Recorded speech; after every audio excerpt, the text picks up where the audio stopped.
lectures are turning out to be quite long, more than 2 hours each maybe. Not what we planned, but that's the way it's turning out, more like seminar sessions than like public lectures. I feel I have a lot to say and I want to get it out or down. Several years ago, the College Art Association awarded me their Lifetime Award for Writing on Art.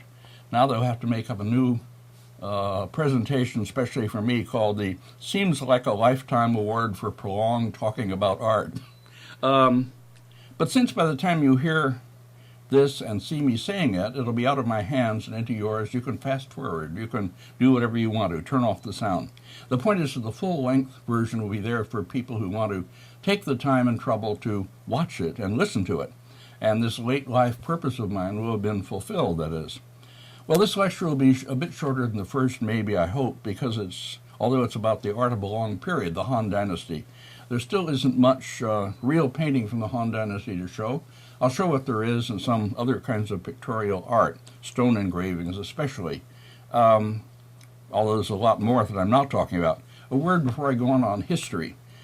Just before the Han Dynasty, there's the short Qin Dynasty, under the famous first emperor of the Qin. I think most of you know about him. He's the one for whom the terracotta army I showed some of in the first lecture was made. He unified China for the first time with conquests in 221 BC. But the Qin, as I say, was short-lived and succeeded by the first great unified, long-lasting dynasty of China, that is the Han. The Chinese later call themselves the Han people after this, actually. Han is 207 BC to AD 220, with an interregnum AD 9 to 25 in the middle. The early part of this is called the Western Han, the later part of the Eastern Han. This is after the location of the capitals. Okay, I bring back this picture of Sherman Lee's delegation in 1973, on which I went along, to relate something about how we were able to photograph certain of the things of which I'm showing slides, including the wonderful picture of the shamaness and the dragon and phoenix that I showed at the end of the last lecture, painting from a tomb near Changsha, and also the painting I'm going to begin with this lecture, which is a more famous painting, a so-called Fei, or famous Fei flying garment.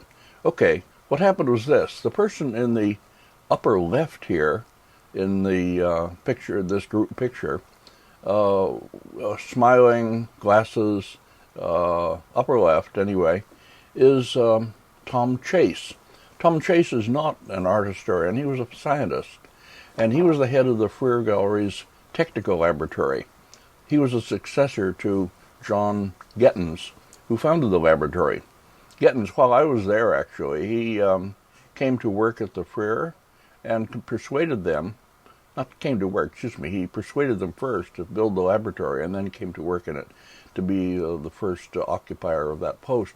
It was based on a famous technical laboratory that had been in existence at the Fogg Museum at Harvard and had made remarkable discoveries about the materials and various facts about artworks and how to conserve them, and about pigments and paper and all the rest. Okay, Gettens thought, and he thought very rightly, the same kind of thing could be done at the Freer Gallery if there were a technical laboratory there. So he proposed and he persuaded John Pope to establish such a laboratory.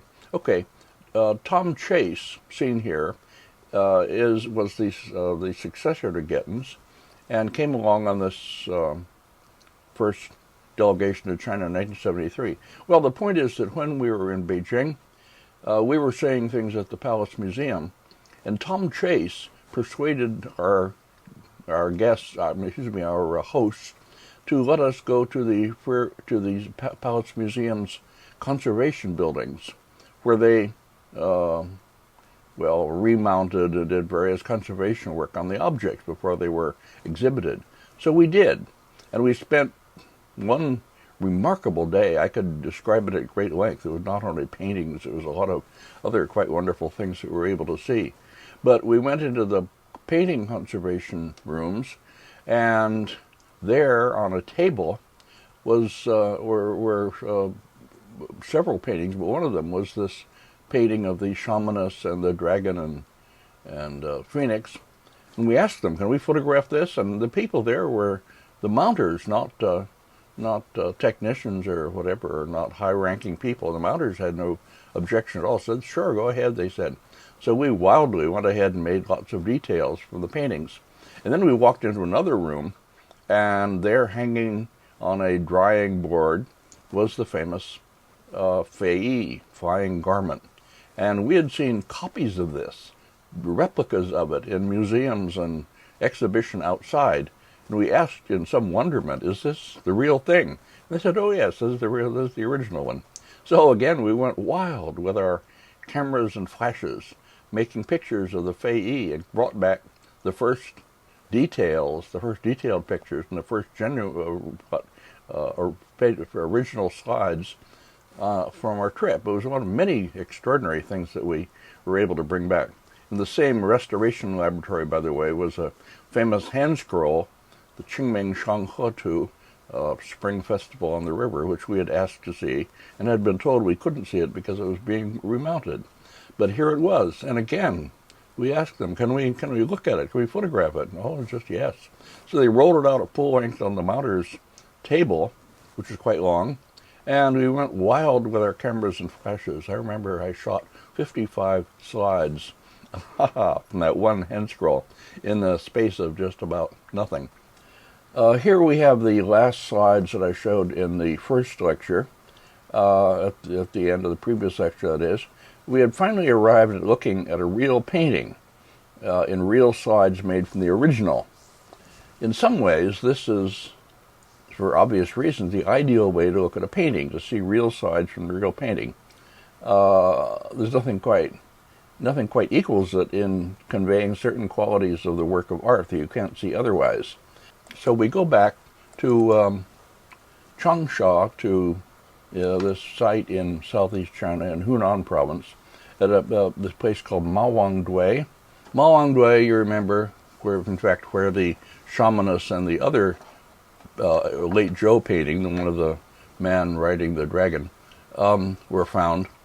The tombs around Mawangdui, marshy ground, as I said, and remarkable mode of preservation, of burial, which I'll talk a little bit about as we go. Anyway, in the from the Han Dynasty tombs, one of them in particular is the tomb of the Marquis of Tai, who was the wife of the Prime Minister of the time. This is a really lavish burial, with just full of extraordinary things of kinds that normally would have perished, would have disintegrated with age. The tomb is lined with layers of white clay and charcoal, which somehow had a positive effect on preservation. And the body, as we'll see, I can actually show it, was amazingly well preserved. Well, anyway, laid over the coffin was this flying garment. And the belief is that it probably was carried as a kind of banner in a funeral procession and then buried over the woman. Now, there's been a great deal written about this. It's a very famous object. It's reproduced in just about all the books on Chinese art now. And Chinese writers and Western writers have all talked or written and argued about what's happening in it, what it's about, how we are to interpret it. Chinese writers tend to try to match it up with texts of the time. Some foreign writers criticize them for doing this and make other kinds of... Anyway, they've been very interesting, and I'm not putting them down in any way. I'm just not going to try to do that. It's not my purpose at the present. And other people can do it better than I can anyway. So I'm going on being only visual, as I've talked about being. Anyway, it takes the form, it's like a kind of kimono-like garment, but it's actually just a flat piece of silk with painting on it, with projections at the top that give it this special look, make it called the flying garment. Now we'll look at details of it. We were able to photograph it, as I say, with details. So I'll show them one after another. Here, in the central part, in the upper part, the woman and her attendants. One thing everybody pretty much agrees on is that it shows her entering into the afterlife and into the upper world. The upper part of it represents this upper world with the sun and moon. I'll show that in a minute.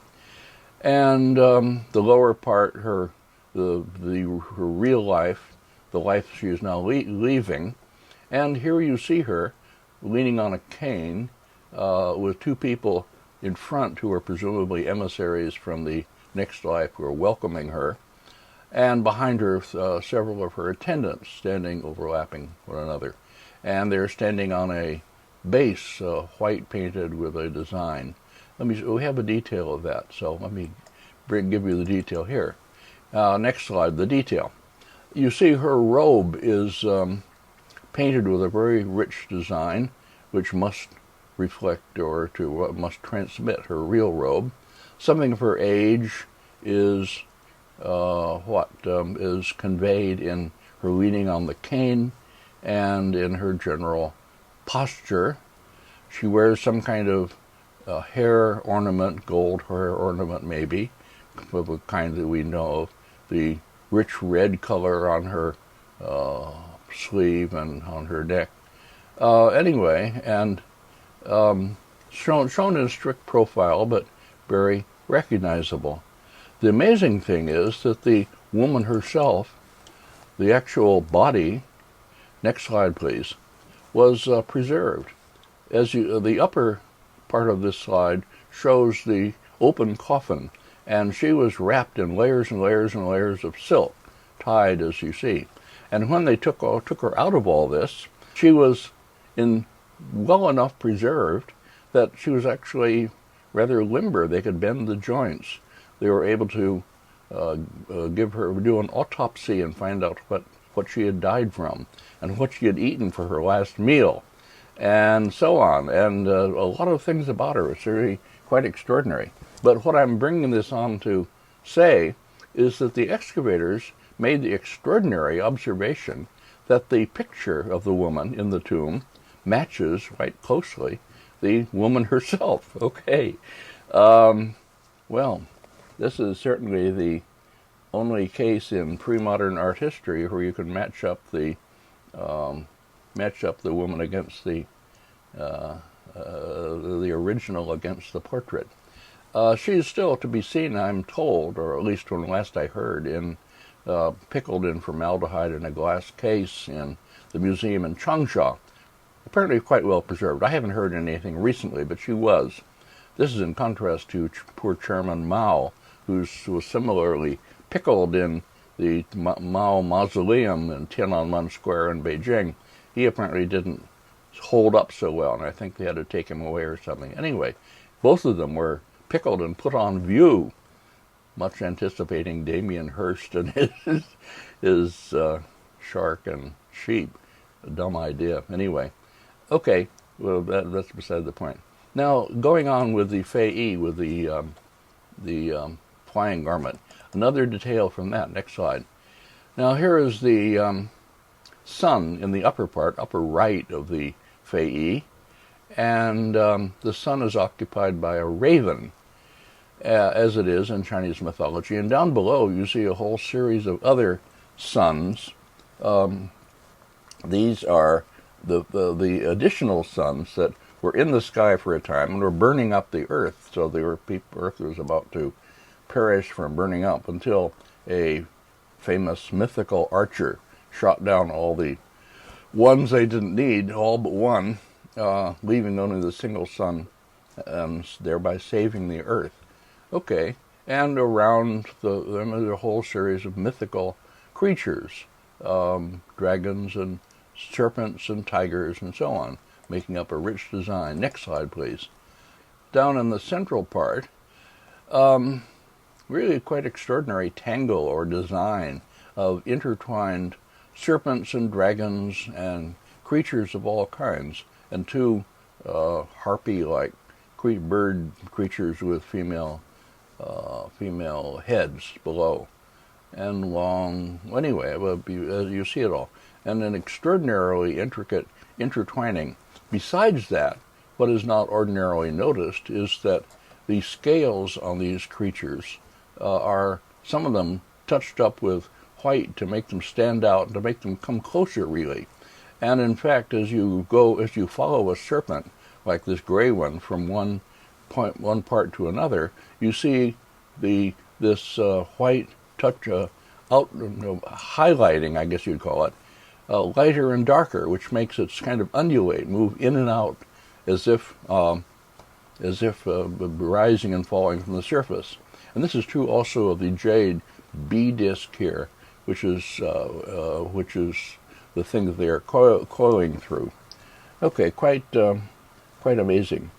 Now let's go on to the next one. Next, please.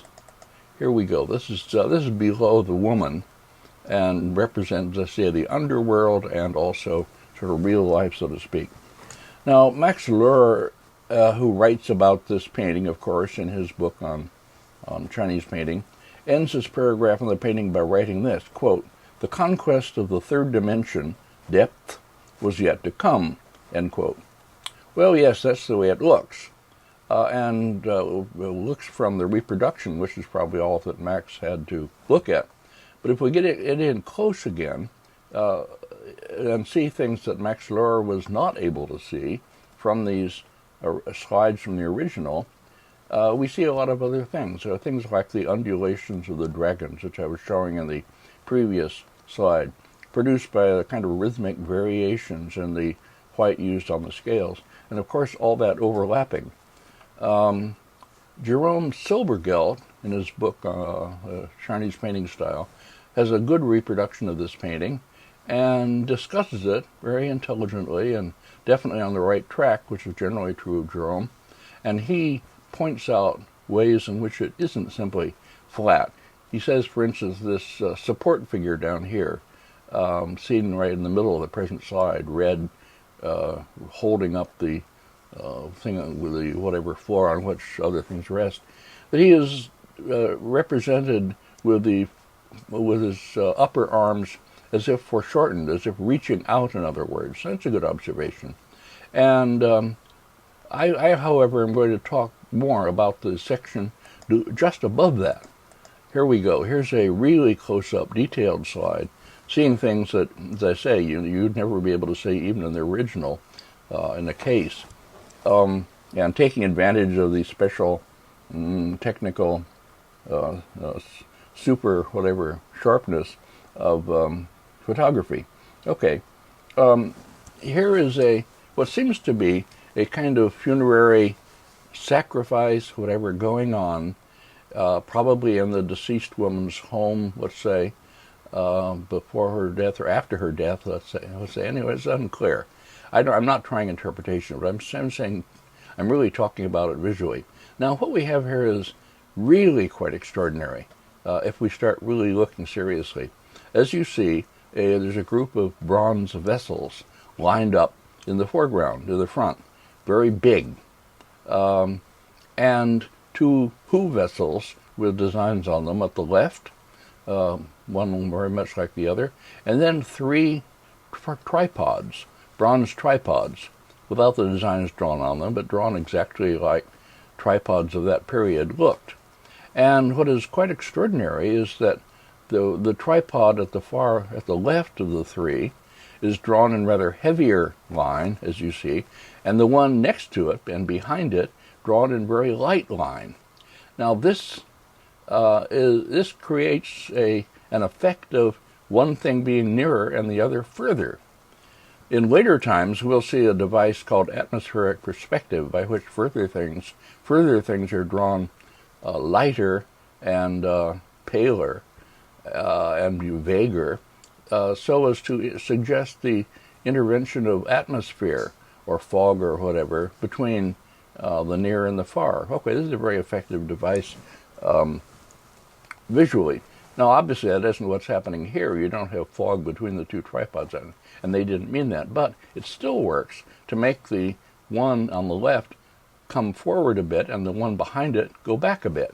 Okay, then beyond that, just to the left here standing is a figure, almost full face, white robe, and then on both sides, series of three figures, three is it? Yes, overlapping in echelon, as they call it, Going back and defining the sides of this space going back, and one group on each side. And then we see the back wall.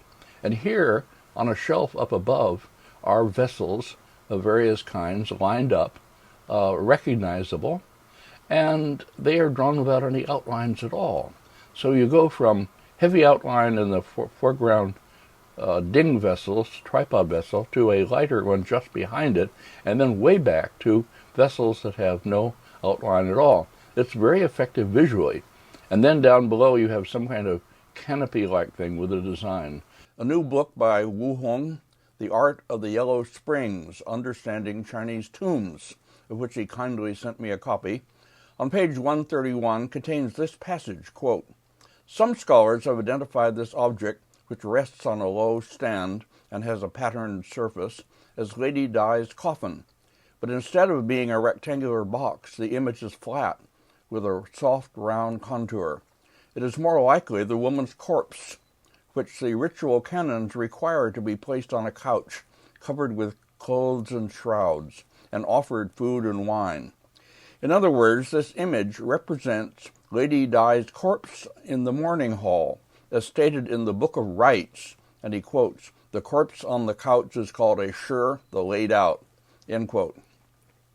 Well, that's a convincing explanation, new to me, of how we should read this scene.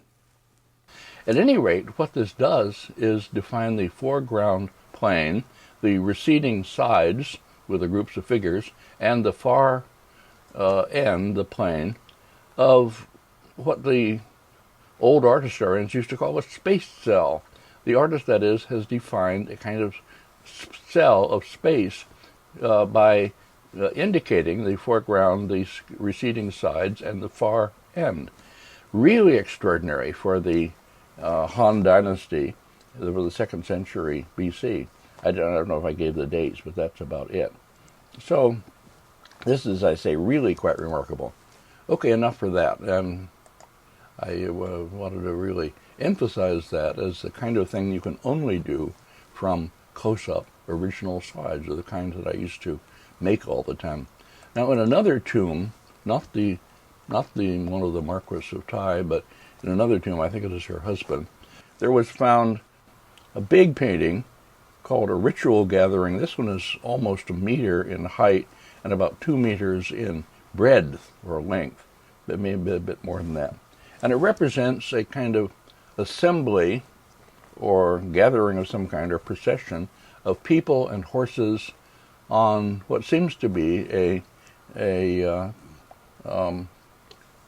expanse of ground, some sort of assembly anyway, ritual going on, or whatever, ceremony going on. And up in the upper right here are lots of horses, white, dark, in between, brown horse, painted differently to distinguish them. Down below, lots of people, very unclear. It's badly damaged. And this I know only from reproductions. I've never seen the original, and I don't have any slides from the original. Then, okay, on the left section, let me have the next slide. This is just the left section, a little clearer. In the very middle here is a drum, suspended drum on a stand, of the kind we saw one of them in bronze design back in the last lecture, with people on both sides beating on the drum. So some kind of ritual music is being played, or ritual whatever. And then in the upper left corner, still closer going in, the next slide here. This is again from a reproduction, but it's very clear, and you can pretty much see what's going on in spite of all the damage. Okay, we are seeing the upper part of a receding plane, as though, as I said, all the objects and people are being represented on some kind of ground plane that goes back into space. And here in the upper right, you see a diagonal, some kind of path or whatever it may be, which emphasizes this plane, helps to define the ground. Now, the groups of people, there are two main groups of tall people, men. The foreground, the one in the below, is nearer to us, and the one at the top facing outward is further from us. So it's as though we are looking down on these groups of people and seeing the nearer ones lower and the upper ones higher. This is a very important convention for Chinese painting. It'll be continued throughout Chinese painting. We used to say up equals back. What is above is behind. But in fact, although that's true, as though we're looking down on the plane and the people, as we'd have to do to see it this way, they are not represented as seen from above. They are represented as seen straight on. So this artificial combination of seeing things straight on, but arranging them as if they are seen at different levels of depth, is a convention that will continue through Chinese painting. Between the two, all facing to the right and all wearing identical robes, are a series of smaller figures looking like they must be officials of some kind, maybe carrying something. Something is red with the design. As I say, we have no idea what's going on. And then a larger figure over on the right, upper right now, who looks a little bit like the woman in the tomb, a more important figure anyway. Okay, that again is a detail that gives us some insight into the mode of representing space and depth that was being developed already in the Han Dynasty. We go on to other kinds of objects. That's about all the painting we have, or there is more, but I'm not showing it. It's a painting that shows people doing exercises of a kind of like Tai Chuan, and other kinds of paintings shown in the tomb, but they're not of special interest to us. Well, from the Han sites in the northern part of China, we don't have any such paintings on silk or other perishable materials. They don't survive in the conditions there as they do down at Changsha. Burial conditions weren't right for their preservation. But we do have a lot of tomb art, huge amounts in fact. The huge number of tombs in China means that you scarcely can dig anywhere without finding one. And if you're building roads or excavating for the foundations for buildings or whatever, you find the tombs. And if you're responsible and doing the right thing, you stop and call in the archaeologists to come and dig up the tombs and do the excavation before you go on. Doesn't always happen, but ideally it should. And the Chinese, on the whole, have done very, very well in that. There was a great archaeological institute in Beijing, led by a famous archaeologist named Xiao Nai. And people from there were sent out to various provincial places where excavation was going on and where tombs might be found, to be there to check, to try to salvage and map and so on, do all the proper archaeological things. Okay, enough of that. Anyway, the point is that huge numbers of objects are found. Tomb figurines were buried with the deceased. Figurines and also objects to, so to speak, furnish the tomb, substituting for the things that this person enjoyed or would like to have enjoyed during lifetime. The standing figure is a wooden tomb figurine from one of the Mawangdui tombs at Changsha. And next, please. Here are two ceramic figurines, Han period, from another tomb in the north. Very expressive, fine little sculptures, as many of these are. In the Han Dynasty, they are ceramic, typically, painted often, as this one is, which I'll talk about in a minute. The tomb figurines in the Changsha tombs were made of wood. They're quite wonderful in their own way as sculptures. I didn't show them. I'm not really talking about this. These are called mingqi. Mingqi means literally something like objects for the afterlife. And they just make up a huge category through most of the periods of Chinese history and Chinese art. One could write a book on mingqi. It'd be quite interesting, actually. They're varied enough. In later times, they are glazed ceramics, the great Tang horses, for instance. I'm not going to be talking about them because they don't really fall into the category of the subjects of these lectures. Okay, what we're looking at here is a house, or rather a granary, a building that is a mingqi ceramic replica or miniature of a building. And as you see, it has a roof and it's actually a box, probably something in it. And you see the windows represented and the eaves and so on painted on the surface.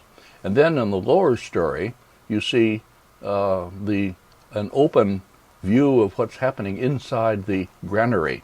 There's a grain storage place. The next slide, please. Here's the close-up of this lower part of the tomb house. On the left, you see figures, the landlord and some whatever merchant or official or something measuring grain or arguing or talking anyway. Then down below, two people seated or kneeling and measuring grain, and up above sacks, some kind of containers of grain anyway. Then off to the right, you see a ladder going up into the upper story, and in the lower right, which I'll be showing a detail of in a minute, a group of sheep. Okay, here we go. Next slide, please. Here are the figures. The largest figure on the left is presumably the landlord or the owner of the granary and of the land it's on, presumably. The person next to him, with a rather sad look on his face. The figures are simply drawn but expressive, and holding open a sack as though receiving something. Okay, then there are two open sacks with frames of some kind, set of frames up above, with some kind of a large vat, who knows what it is. And then down below, people arguing or dickering or whatever, and measuring grain again. Okay, then over to the next slide, please. Just a minute. Yeah, to the right of this, at the other end of this lower section, here we have a group of sheep, or more properly, goats, which is really quite extraordinary. And I made this detail simply in order to be able to make this point in talking about them. This is not at all the kind of painting that we used to argue was the only kind possible in the Han Dynasty. Before all these things came to light, and we were able to talk from these original materials, and we had only very limited things to discuss, we would say that the Han people, dealt in silhouettes and in ideal images in which you would imagine a horse and then trace the outline of the horse and have a flat silhouette horse and so forth, all that. Well, it's not that at all. It's not what they're doing. Instead, the artist here has made a kind of very quick impression with quickly drawn lines, calligraphic, if you will, although he's not really trying to show off his calligraphy here. And even the heads are not really defined individually. So it's quite a remarkable, almost, I use hesitantly the word impressionistic. And this is some very minor artist working on tomb, on mingqi, things to be buried. Okay, and it makes my point again that use of the brush, but even in the Han Dynasty, or even before the Han, was going way beyond drawing simple fine line outlines. Okay, next slide. Now, other Han painting, to which is still preserved, is found in tomb paintings for lintels and various elements of partitions and so on in tombs. This is an example in a now famous tomb located near Luoyang, 1st century BC, early Han Dynasty. And the partition gable here, as you see, with painted lintel in the bottom, is quite famous and often reproduced. It's been made. The whole tomb has been made accessible to visitors by putting the paintings under glass and frames and putting a light in. Up in the upper left here, you see a bare electric globe, and the paintings you see are not only under glass but with this really awful light blue wooden frames for them. But at least it makes them visible as though part of a museum installation. So we were able to go down, and here, see, is a slide made by another of my delegation on our 19 I guess it must have been, yes, our 1977 trip. Here am I kneeling with my white shoulder bag, which I carried all my camera equipment, and my trusty flash gun, and now you don't see it, Nikon flash camera, making detail pictures of the paintings in this painted lintel, as we'll see it. Well, okay, just to remind you of how these are made. By the way, on the side beside me here, you can see the tomb, bricks, or impressed bricks made to line the walls of the tomb with designs on them. We'll see bricks of this kind at the end of the lecture, but with pictures on them. Okay, going on. Here is from a reproduction, much more than I couldn't take such a picture of this from, the original, of this famous partition and the lintel down below. And the upper part is done with open work, with somehow carved through the ceramic and painted. Oh, this is of course done without the frame, without the glass. And down the designs in the lower part are made up of figures, and quite lively and interesting figures, representing old stories, or fictional stories. Well, semi-fictional stories, put it that way. Sort of pseudo-history. Here's a drawing of the two of the parts of this lower lintel. And the upper one, I can't remember what it is, but it includes in the middle a figure leaning over, an older man with a strong profile, show detail of the real thing of that. And down below, a story that is known. This is a scene from a famous historical anecdote of the kind the Chinese love to cite in their writing and to depict. And it represents a story called Two Peaches Kill Three Warriors. Two Peaches Kill Three Warriors.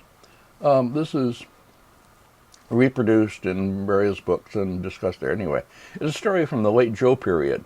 The prime minister of the state of Qi is resentful at three brave warriors for failing to show him the proper respect as he sees it, and he schemes their downfall.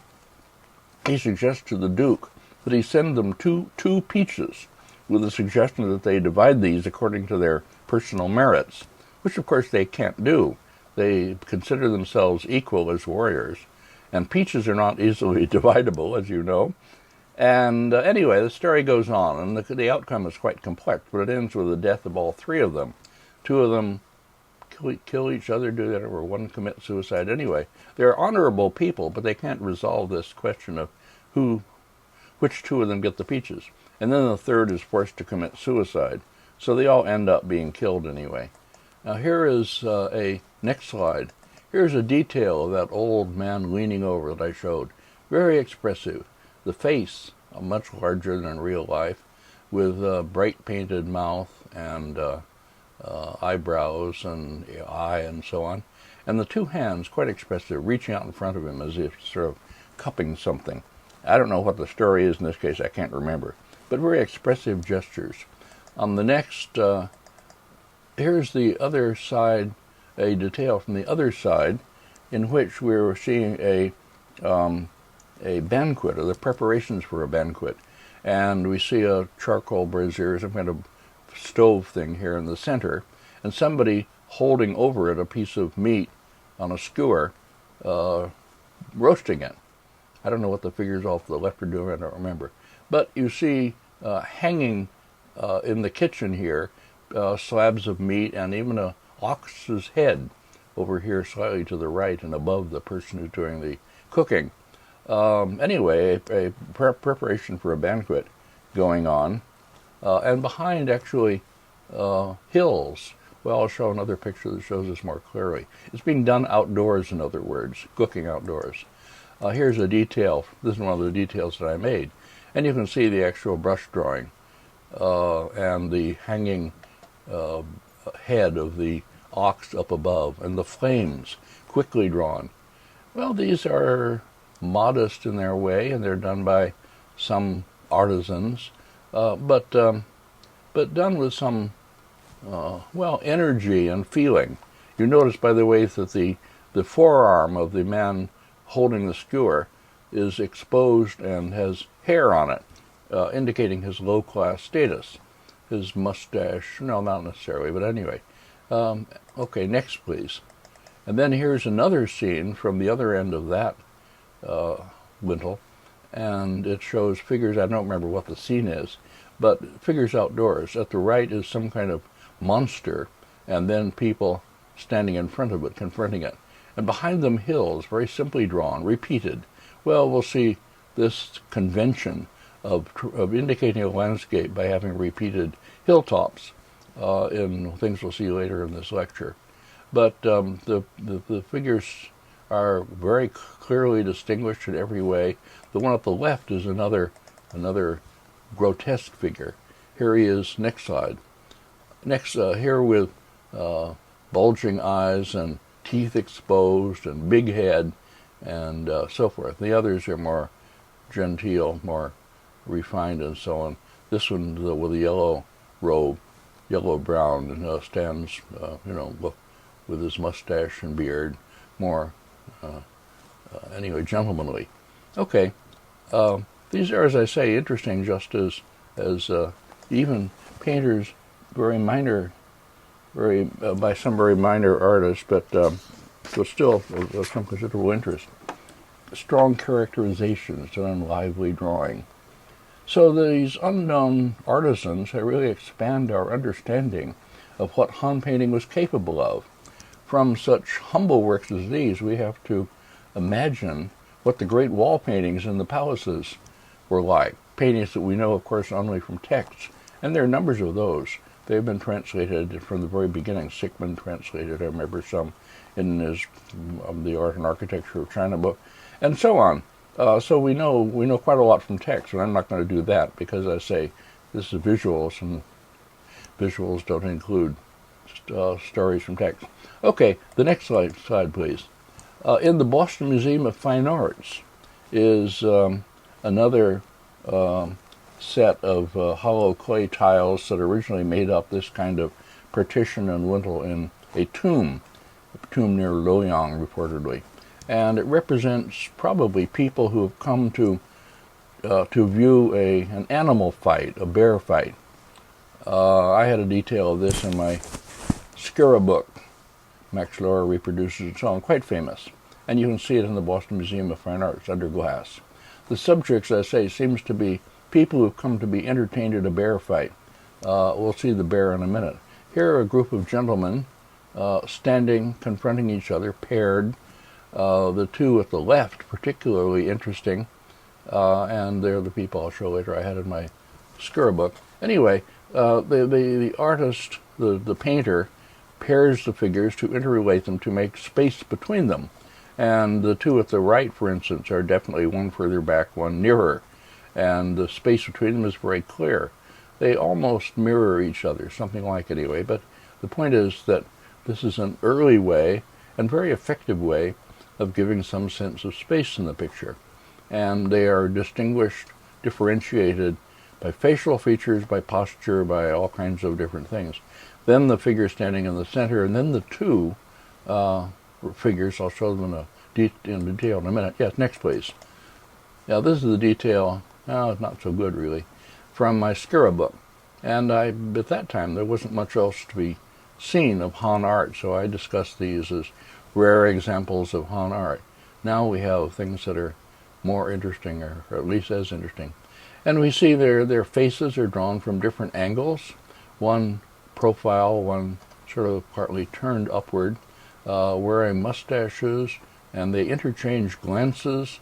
One of them makes a gesture toward the other, and so on. They interrelate in various interesting ways. So it's a fairly sophisticated art already. The next, please. Now we go on to an object which used to be very prominent in all discussions of Han art. I suppose it still should be. It's not exciting exactly, but it's important anyway. This is the famous lacquer painted basket found at Lolong in North Korea. Lolong, not Loyang, which is down in northern China, but Lolong. It's up near present-day Pyongyang in North Korea. The lacquer, the box was not made there.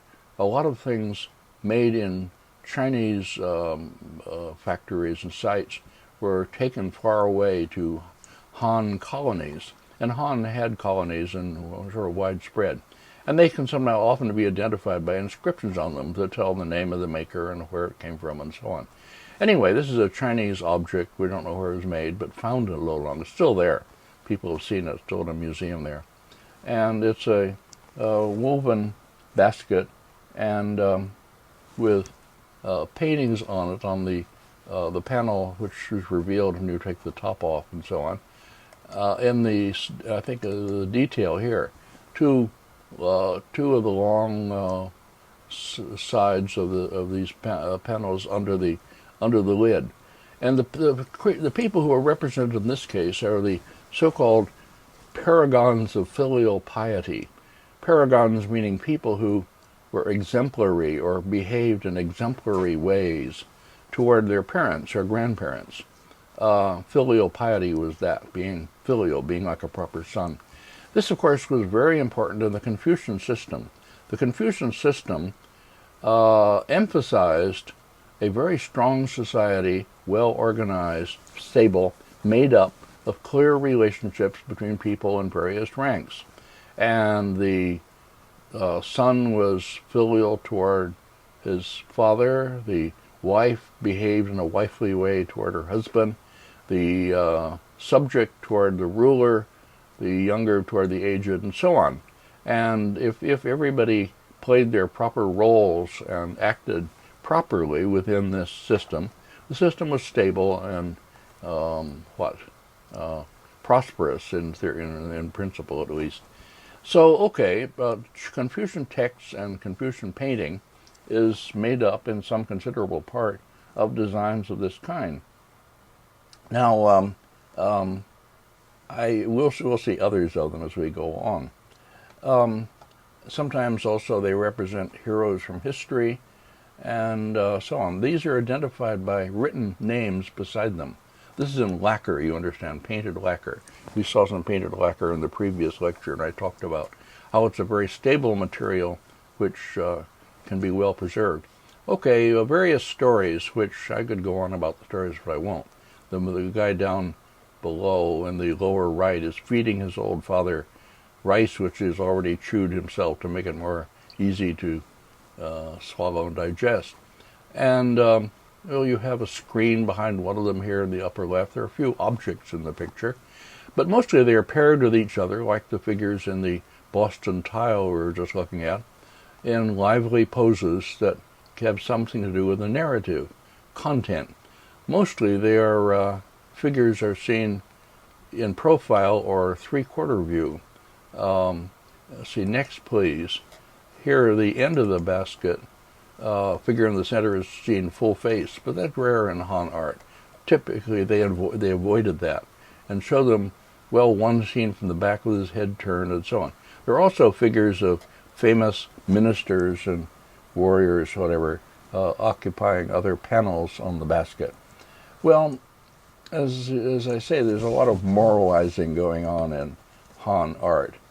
It's unclear how much attention people paid to this, but in principle, they were supposed to see them and be swayed by them, to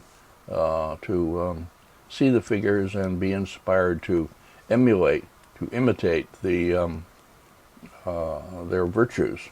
So the painting in this sense had a moral purpose, as a lot of painting in Han was supposed to have. This is all discussed in all the discussions of Han art from Lawrence Sickman's onward. A similar lacquer-painted box, by the way, from an excavation in China is reproduced and discussed by Wu Hong in the 3,000 Years book, page 20. Okay, I'm leaving out here, although a proper course in Chinese art would have to spend time on them, the many engraved stones with pictorial designs, slabs of stone, that we have from the Han Dynasty. They make up an important part of Han art. For some people, even the most important part. Notably those from the Wu family shrines, the Wu Liangzi, in Shandong province in northeast China, mid-2nd century A.D. These are extremely important. Great projects, symposia, books have been devoted to them. Various theories about them. Wu Hong read a whole book on them. Here are slides of them. Rubbings from the end wall of one of them, with the Queen Mother of the West, Shi Wang Mu, at the top, and various scenes below.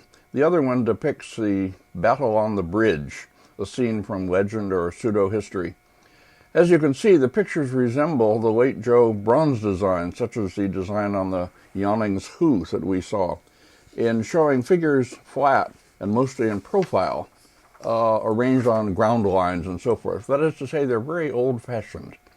Originally, they were painted with designs on the surface, so they were not quite so flat as this, but still. Change, please. Here's another, showing the archer Yi shooting down the ravens in the sun, a story you know already.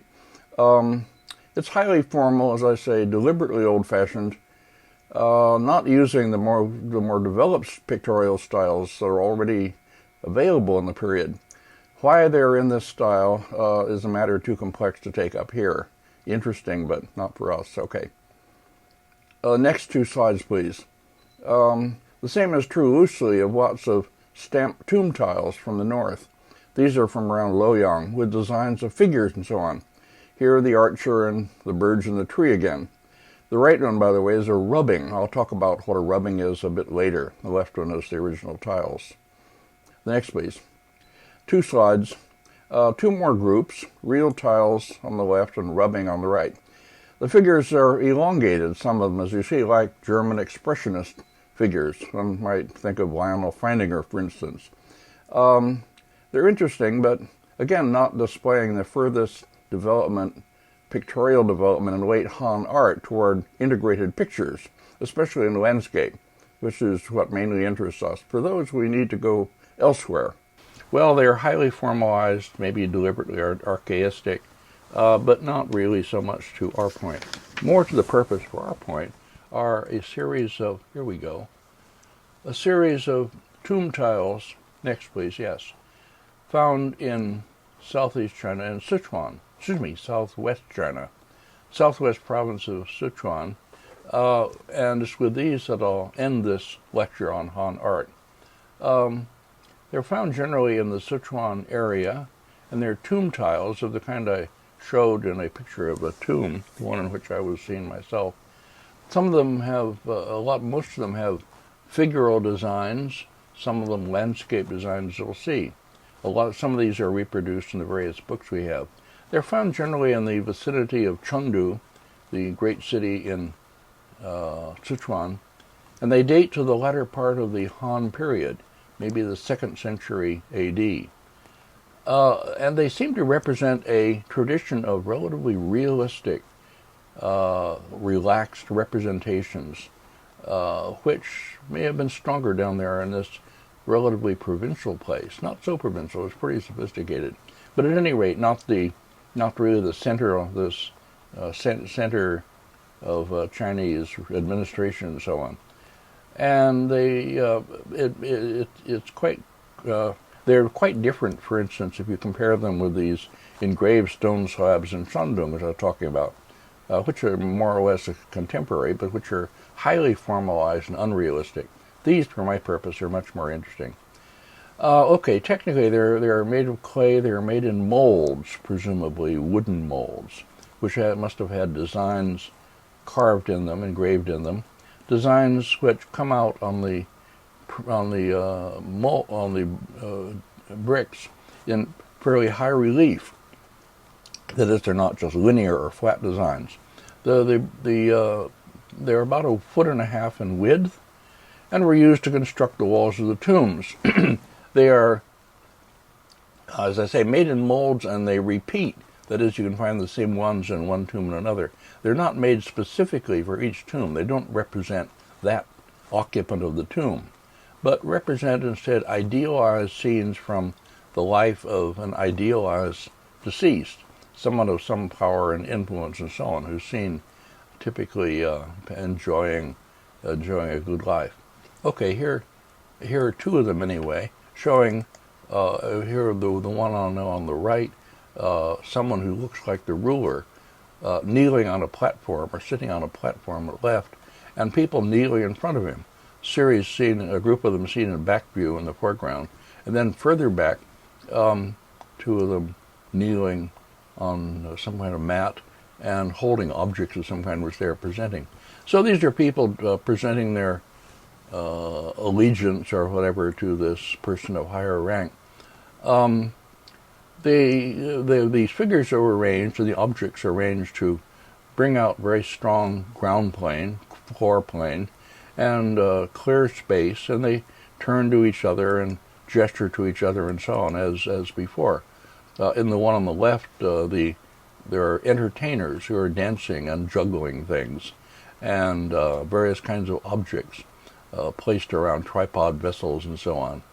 And okay, anyway, as you see. Now these are the clay things themselves, photographs of them. To see them better, people make, here, next two please. To see them better, people make what are called rubbings, or sometimes called ink squeezes. We'll see a lot of those as we go along, because it's the best way to see certain kinds of relief designs or engraved or molded designs in Chinese art. You do it by taking a piece of strong paper, strong fibered paper, but flexible, and placing it over the surface and wetting it and pushing it down so that it fits down into the the lower parts of the design and over the upper parts. And then you make the rubbing by taking a pad with ink and patting it on the surface so that the raised parts come out black or dark, and the recessed parts are lighter. And so you end up with a very good image, much more visible typically than the thing itself. And rubbings are made, well, they're made particularly of inscriptions. The Chinese way of preserving old inscriptions and calligraphy was to engrave them in stone, and then people came along and made rubbings from them, sometimes so many that over the centuries the stone has been worn down by people making ink squeezes or rubbings. Okay, this is quite an art in itself, by the way, making a really good rubbing technique. Okay, here is another scene in which the ruler and his consort and attendants, and the one on the left, he's playing an instrument, the so-called chin, which is they call it a zither. It's better translated as zither. And it's a little bit like the Chinese koto, the Japanese koto, but softer, very soft instrument, if you've heard it played. Anyway, it's the instrument for the cultivated man or woman to play. And here is a real chin, an old one, archaeologically recovered. And next please. Here are wooden tomb figurines from Changsha tombs, 3 of them playing miniature chins. And down below, people presenting something. Okay, and in the other one, next to it, people bowing down to a ruler in some, what appears to be outdoor setting. Okay, anyway, these are rubbings.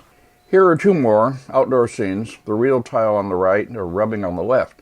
The left one is the scene of an estate on which grain is being hauled by pounding devices operated by humans stepping on and off them. At the right, somebody dumping grain into a holder of some kind. A low building behind. This is a lively, informative scene, visually informative, I mean, and interesting in that way. The one at the right is even more interesting in a way. There's spatially an elaborate picture of part of a complex of buildings, courtyards surrounded by walls. At the left is a watchtower, and in the upper right we see 2 men in an open building.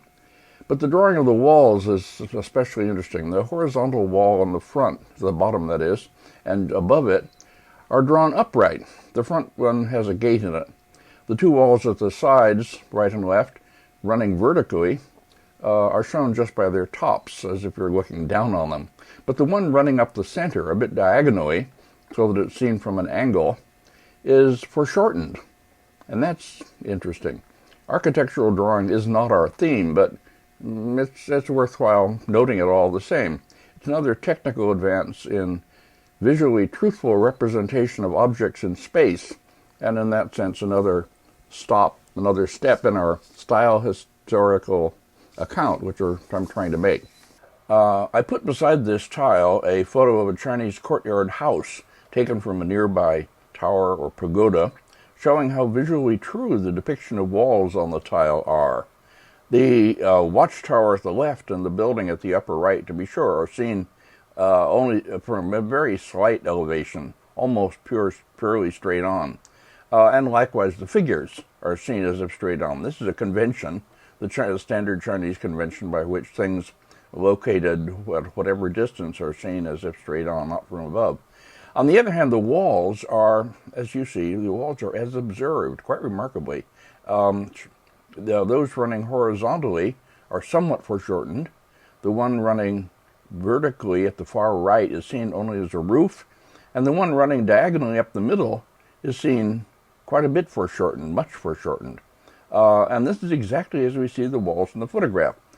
I should add that some stimulus for the practice of foreshortening in pictorial art was coming in from the West into Han China. There was an article I read recently by a Chinese scholar named Miao Zhe. I don't know him, but anyway, in the Taidao Journal of Art, Taiwan National University Journal of Art History, number 27 for September 2009, showing how images of horse-drawn carriages that are seen in Han art are based on images coming across the steppe region across Central Asia from Greek painting, very convincingly. This matter of foreshortening in Han pictorial art reminds me that in the first lecture, I failed to introduce and discuss, as I should have, an important example of foreshortening from the late Zhou period. This is a mirror seen here in the Hosokawa collection, well known as the Hosokawa mirror. It's actually the back of the mirror that we see. The other face would be highly polished and would be the reflecting surface. The design, which is inlaid in silver and gold in the bronze, is mostly made up of typical late Zhou abstract ornament, with two dissolved animals, also quite typical, occupying two of the three large zones between the abstract ornament. But in the third, located here at the top, is a surprisingly pictorial image that seems totally out of place for the period, showing a man mounted on a horse and holding a sword, confronting a tiger, and the horse is strongly foreshortened. When I showed this mirror in class, I used to argue that this image must have come from outside China, and probably from far to the west, where foreshortening was already used in Greek painting. I had a slide made, in fact, from one Greek vase painting showing foreshortened chariots and horses, much like the one that's reproduced in the Miao Zhe article. So I'm happy to see somebody else pursuing this important cultural cross-Asia connection. On the other hand, what we see here, I think, is based on observation in a good Gombrickian way. Now, particularly important for our purpose are some of them which are have landscape subjects. The next, please. Here. This is one that Laura describes at some length, and it represents a salt mine, and there were actual salt mines in this area, and so it was something that the maker, or the picturer, I won't say painter, what would you say anyway, must have known from first hand. Down in the lower left, you see a kind of scaffold, and people hauling up on ropes, hauling up buckets of brine. What they did was pump hot water down into the mine to dissolve the salt down there, and then would haul the brine up on buckets, in buckets. And then you see people carrying it across a kind of bridge, carrying on their backs. And then down in the right corner, the lower right, the proper saltery where the brine is boiled in big vats to drive out the water and to get the salt. So at any rate, here's the whole industry of the salt mine represented in this simple tile. But also behind a lot of other things. It's another case of a landscape made by simply repeating peaks of a certain shape. A little bit altered, but not very much, mostly just repeated. And as Laura points out, some of them are shown sort of as if stretched across the surface instead of being properly going back but it's the best they could do at the time, and really fairly remarkable for the time. We see here the beginnings, or the first things we can see of landscapes. If we were to go back in stone engravings, I could show you old stone engraved pictures which involve trees and birds and outdoor things, but that's something else. At any rate, I'll take these to be the beginning of landscape for our purpose. You can see trees, all of them, each of the trees enclosed within the particular peak. Each of the peaks, that is, becomes a surface on which some kind of objects and figures and animals and whatever and trees can be represented. And you see a deer turning its head here, and some kind of a creature in a tree, and you see, anyway, beasts of various kinds, and I think a hunter somewhere, if I remember. Okay, anyway, so here, this is a kind of landscape in which you compartment the scene with outlines of peaks and things represented flat against them. Here's another. This one is in a rubbing. Next, please. This is seen in a rubbing, and it's two different scenes, above and below. In the one above, you have a lake or river, lake more likely. It seems to be a, well, anyway, what look like lotus leaves, anyway, rising from it, and fish, as if seen through in the water. And then behind,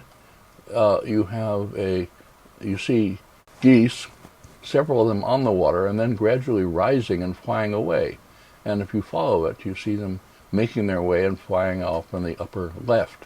Meanwhile, on the shore, you see the receding shoreline represented here.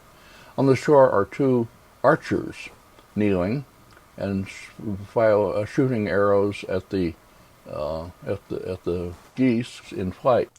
They are shooting weighted arrows with weights attached to lengths of light rope or twine, which would wrap around the birds' necks or wings and bring them down. And then trees.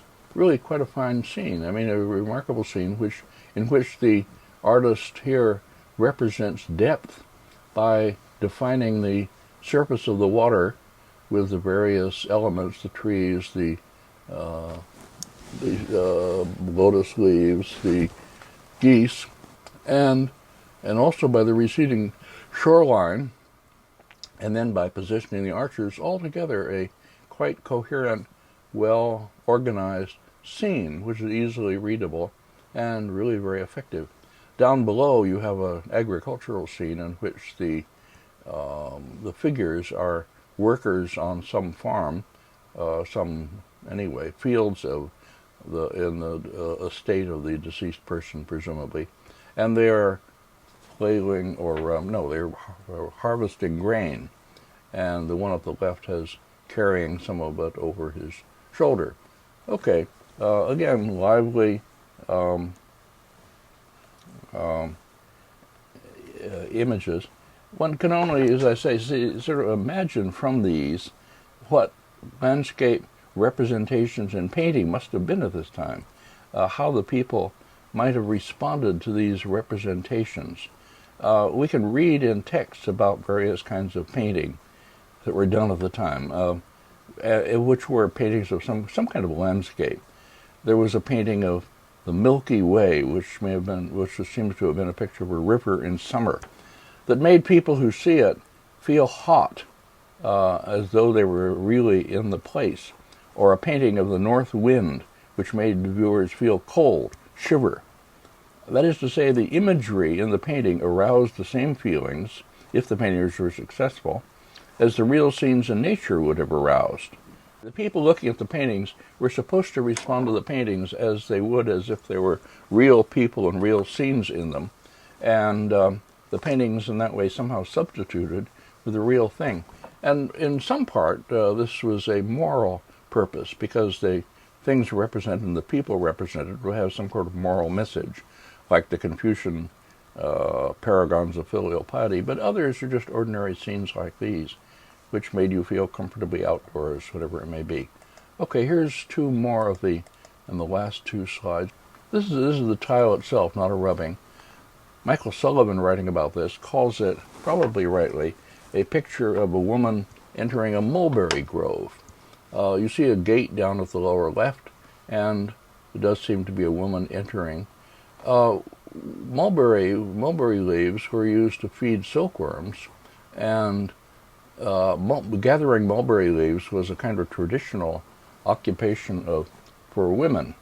And you see in later times, you see pictures of women gathering mulberry leaves. The other one, and the other side here, represents a scene on a lake, or a pond perhaps, again with big lotus leaves and sprouts coming up, flowers coming up, ducks on the surface, and a boat, somebody maybe picking lotus root, which, as you know, is edible. At any rate, seen out there getting something out of the water. And then on the horizon, low hills. As the pond continues, and the lotus leaves are obviously put on in a very schematic and artificial way, but still, it makes the surface of the water stretch back to this high horizon. And then on that, above the low hills, are trees, quite actively drawn. So we have a surface and space in the distance. Quite an effective landscape. Something I came upon is this rubbing from a stone tablet with a carved relief design on its surface, unearthed in a site in Sichuan province. It doesn't say what kind of site, whether it was a tomb or what. Anyway, and the original stone is kept in the Chongqing City Museum. The rubbing is reproduced in a book I bought at the Academia Sinica in Taipei. They have the rubbing, that is. The stone tablet is 42 centimeters high, 52 centimeters wide, so it's somewhat larger than the clay tomb tiles, one of which, as we saw, has a similar design. We'll put it beside this one for comparison. Somewhat larger than the clay tomb tiles, all right. The figures are larger on the stone image and more prominent, and we see two of them in the upper right against a mountain peak shooting crossbows at animals. The resemblance between this and the tomb tile suggests that a popular subject of this kind could have a kind of standard image that could be repeated in different media, probably painting to start with, and then these other media taken from paintings or pictures anyway. That's pretty interesting in itself. It will be true for later periods also, when we'll see, for instance, in one of the coming lectures, more or less the same composition, a Taoist retreat reachable through a cave-like entrance in the mountains, in a hanging scroll that was found in a 10th century tomb, in a print in a late Ming book dating to 1604, and in a small painting of somewhat later date. These are interesting examples of what I called in the title of one of my articles, the prevalence of type images, a feature of Chinese pictorial art that hasn't received enough attention. We'll see other examples as we go on. Okay, this is all for now in the way of pictures, and they take us well into the beginnings of our main subject, which is the development of landscape imagery in China. And I'll continue in the next lecture with the period after the fall of Han. And there we'll see two hand scrolls, or horizontal scrolls, ascribed to a particular individual artist for the first time, an artist named Gu Kaizhi. And I'll begin to talk about individual style and art theory and criticism and all these big matters. One of the hand scrolls we'll see will be seen in three versions, that is, three copies after a presumed original, I will argue, and questions of dating and how close the copy is to the presumed original. Questions like these will be raised and discussed. And these will make up a major theme throughout the rest of the series. In other words, I'll be talking a lot about just how we are to understand this particular painting. Sometimes we have to say, we can't really date this painting effectively, but we can say that it appears to be a relatively faithful copy after an original of such and such a date, or maybe even an original by such and such a master. No, normally not that, but yeah, at least in the tradition of so-and-so. Or we say this is a schoolwork that preserves only certain broad features of the original style, but heavily transformed or debased and so forth. Well, there's no use talking about all this in principle, I guess. I can only demonstrate how it works, or how I think it should be done, with lots of examples. And I'll be doing this in all the lectures that follow. If you want to read my thoughts and beliefs on these problems spelled out at greater length and with more precision than I can manage in these recorded lectures, you go to my website, which is simply jamescahill.info, I-N-F-O, and click on the section called CLP, Cahill Lectures and Papers, the series under Writings of James Cahill, and there, the long list of numbers that'll scroll down below, you click on and read, if you want to, numbers 45 and 188. 45 and 188. I'm like some kind of radio announcer on a commercial saying phone the number on your screen. I'm not putting it on the screen, but anyway. And you're supposed to rush off and find a pencil and paper and write it down. Anyway, these lectures or something like them, outlines of them will be on my website, I guess, in some way. CLP 45 and 188 are two essays I've written on these big questions of attribution, copies, all of that. Text that you can read on the screen or download as you wish. Okay, that's all for this lecture. The next one will be longer, with many more images, lots of visually exciting pictures and issues, and I'll see you then.